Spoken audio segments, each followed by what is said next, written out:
Question Mr. number Speaker. 8. Yep. Number 7, Carol Beaumont. To the Minister of Women's Affairs.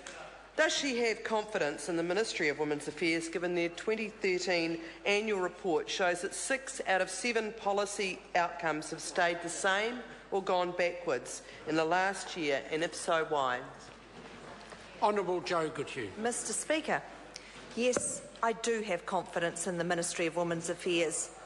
The 7 policy outcomes referred to in the annual report are aspirational targets where the Ministry seeks to achieve improved results for women through influencing and informing other departments and ministries' work. When seeking to effect real change, it's necessary to aim high. I thank the member so much for allowing me, ahead of International Women's Day on Saturday, to expand on the great work that the Ministry of Women's Affairs is doing, and I look forward to many supplementary questions to further expand on a topic I feel very strongly about. Supplementary. Order. Supplementary question, Carol Beaumont. As the Minister is, quote, interested in addressing the factors that still hamper women's success, end quote, what steps has she taken to promote the addressing of pay inequality like that faced by aged care workers receiving wages just above the minimum wage? Honourable Joe Goodhew. Mr. Speaker, in terms of actually addressing what is the gender pay gap, which in New Zealand is currently at 10.1%. Therefore, it is higher than it should be because no pay gap is really what we should be aspiring towards. The Ministry of Women's Affairs has looked at the many reasons why in a workforce there is gender bias that stops women from getting ahead.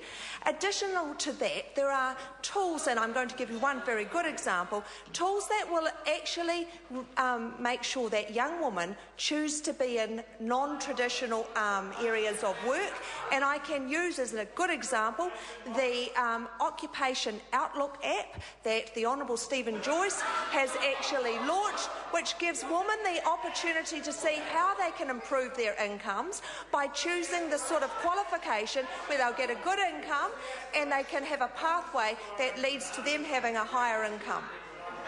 Supplementary.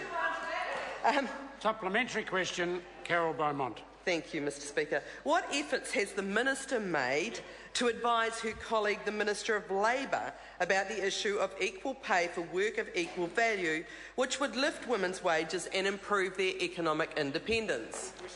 Honourable Joe Goodhew. Mr. Speaker, I'm able to report that I speak with many of my colleagues about the issues that face women. However, I do not ever presume to tell them how to do their job. Point of order, Mr. Speaker. Point of order.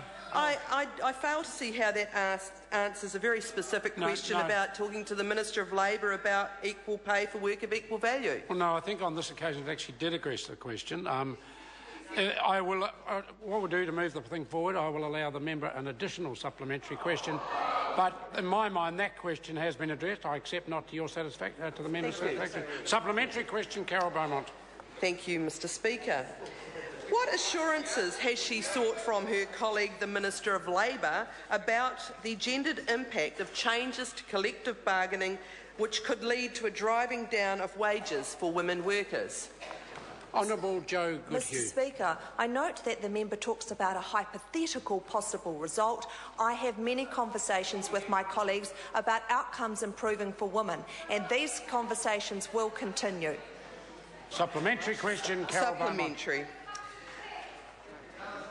What representations has she made to the Minister of Justice or other Cabinet colleagues about improving rape prevention education in schools? Honourable Joe Goodhew.